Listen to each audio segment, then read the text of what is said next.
Hello everyone, and thank you for tuning in. My name is Kendall and I'm a park program assistant with the Sonoma County Regional Parks. We're out here social distancing today at Taylor Mountain Regional Park to talk to you about the do's and don'ts of poison oak and the amazing benefits that it has in our ecosystems. If you've ever had poison oak before, you know that it can be a pretty itchy and terrible experience. And if you've been one of the lucky ones who's never gotten to experience it, I'm going to help you identify it today so that hopefully in your lifetime you will never have to.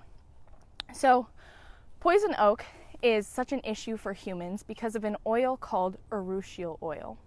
Now, urushiol oil can affect up to 85% of humans, and it can cause any type of irritation between mild irritation or severe swelling and blistering. And these symptoms can last usually anywhere from 1 to 2 weeks. But in severe cases, or if you have sensitive skin, can last a month or longer. Now, poison oak can often be difficult to identify because it changes seasonally.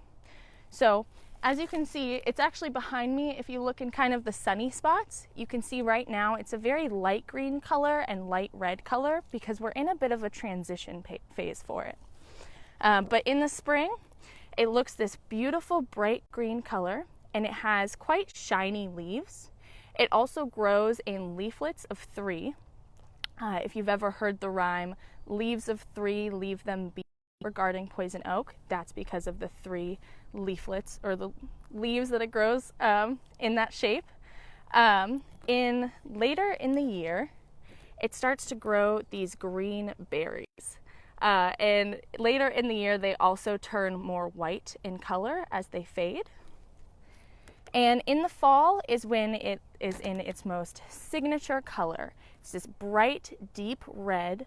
It's very easy to identify at this point because when you're out on the trail and you see a bright green bush, you can be like, hey, that's poison oak. And so it's pretty easy to identify. And then in the winter is when it is the hardest to identify. And that is because there's no leaves on the plant in the winter. And you would think that you don't need to be wary of poison oak in the winter because the leaves are what carry the urushiol oil, but the branches actually have the oil on them as well, and this is when it's most important to learn how to identify. So the sticks of poison oak are typically a cinnamon brown color, and it can grow in 3 different, we'll call them shapes. One is a shrub shape. In this photo, it looks like a shrub, a bush, but it can also grow as ground cover, meaning that it covers the ground completely and is very thick and dense. And also it can vine up other plants or man-made structures. So to avoid getting poison oak, there are a few things that you can do. Number 1 is learning how to identify it. So great job, you've already done that. Number 2 is wearing long pants, long socks, and a nice long sleeve shirt. And another thing is to stay on trail while you're visiting our parks. Sonoma County does a pretty good job of keeping poison oak off of our trails. However, at many of our parks, including Taylor Mountain, it can grow pretty close to the trail. So it's good that you look out for it, stay in the middle of the trail unless you're passing by other people.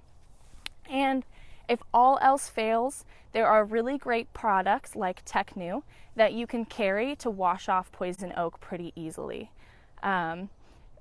Pretty much they're designed specifically for washing poison oak off, and it's great in case you rub into it. You can wash it off right there on the spot or back at your car.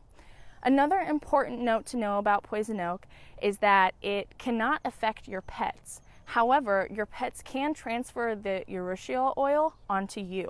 So if your dog has way too much fun rolling around in some poison oak, it would be a great idea to wash them off in Tecnu before letting them back in your car. So besides the negative effects that poison oak has on humans, it actually has some really amazing benefits in our local ecosystem.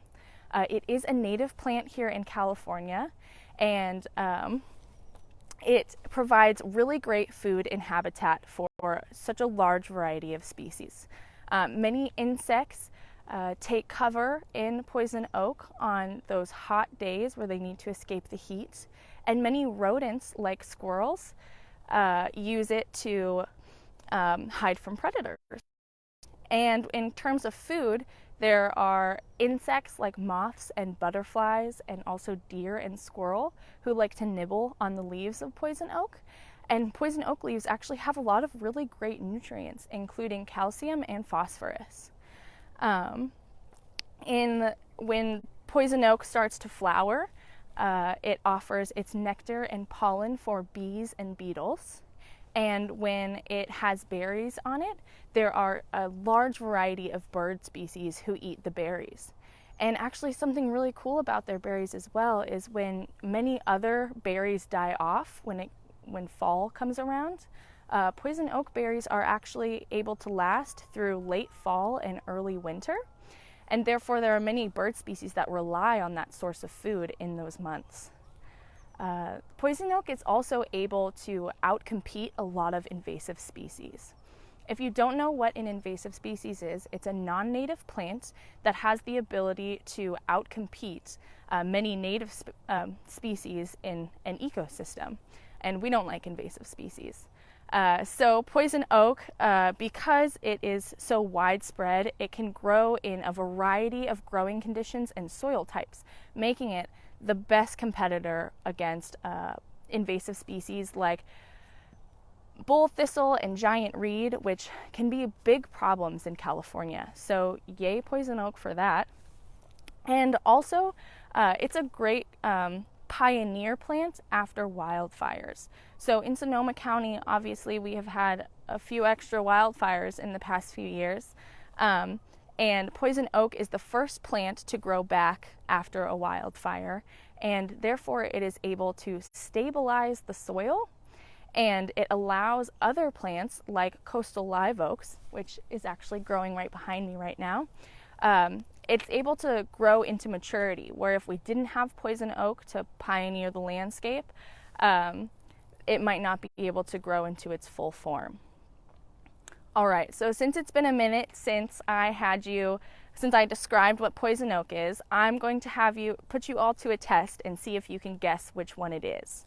So in front of me, I have leaflets of 3 different plants, and this is A, this is B, and this is C. So go ahead and drop a comment and see if you can guess which one poison oak is. I'll give you a few seconds and describe poison oak while you're looking at them. So poison oak is often bright green in color and shiny. It also has rounded lobes, and it grows in leaflets of 3. All right, so if you haven't dropped your comment, that's all right, but I'm going to let you know that this one over here is our poison oak. This one in the middle is a native raspberry, which is often confused with poison oak. And this one over here is our Himalayan blackberry, which is also gets confused with poison oak a lot because they all tend to grow in those wet, shady areas in our local ecosystems. All right, everyone, so that concludes our videos. Nayeli, did we have any questions? Yeah, we have one question. Does poison ivy behave the same way as poison oak? Ooh, does poison ivy behave the same way as poison oak? So in terms of its look, I actually brought an example, so thank you for asking. Poison ivy does look a little bit different than poison oak. It has pointier leaves, and I do believe that poison ivy vines similarly to poison oak, but I don't believe it has the ability to be a shrub the way that poison oak does. But you should fact check me on that one because I'm not positive. Anything else? That's it for today. So, all right, everyone, thank you for joining our watch party today at Taylor Mountain Regional Park to learn about poison oak. If you'd like to join us with more opportunities like these, go ahead and check out our Sonoma County Regional Parks website, and don't forget to and share this video. Thank you. Thank you. Have a good one.